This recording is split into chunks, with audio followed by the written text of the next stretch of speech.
서울시는 토지거래 허가구역을 풀 때 성급해 보였고 해제 직후 이상 조짐이 보일 때는 안이해 보였습니다. 그러다 결국 실패를 자인했고 초유의 정책 번복 사태를 불러왔습니다. 고아름 기자입니다. 오세훈 서울시장은 지난 1월 중순 토지거래 허가구역 해제 가능성을 처음으로 언급했습니다. 토지거래 허가는 폐지를 지금 상당히 적극적으로 검토 중입니다. 그리고 불과 한 달 만에 강남 주요 지역의 토지거래 허가구역이 전격 해제됩니다. 곧바로 매물이 사라지고 호가가 수억 원씩 뛰는 이상 조짐이 나타났지만 서울시는 거래 가격엔 반영되지 않았다, 실거래 사례는 많지 않다는 등의 안이한 분석으로 일관했습니다.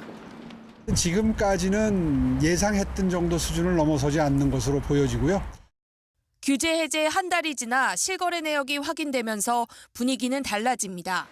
특히 지난 1월 저점이었던 강남 3구의 갭 투자 비율이 허가구역 해제 이후 크게 오르면서 오 시장의 발목을 잡았습니다.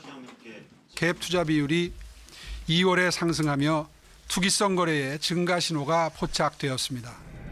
서울시는 특히 토지거래 허가구역을 해제할 당시 금융당국과도 사전 논의를 하지 않은 걸로 드러났습니다.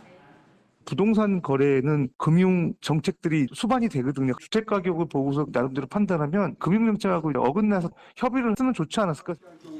오 시장은 정책 실패를 자인하는 자리에서도 토지거래 허가제는 반시장적 규제라는 입장을 유지했습니다.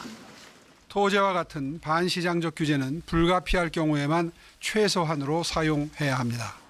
야권과 시민단체 등에서 오락가락 정책이 시장 불안을 키웠다는 비판이 나오면서 오 시장의 향후 대권 행보도 영향을 받을 것으로 전망됩니다. KBS 뉴스 고아름입니다.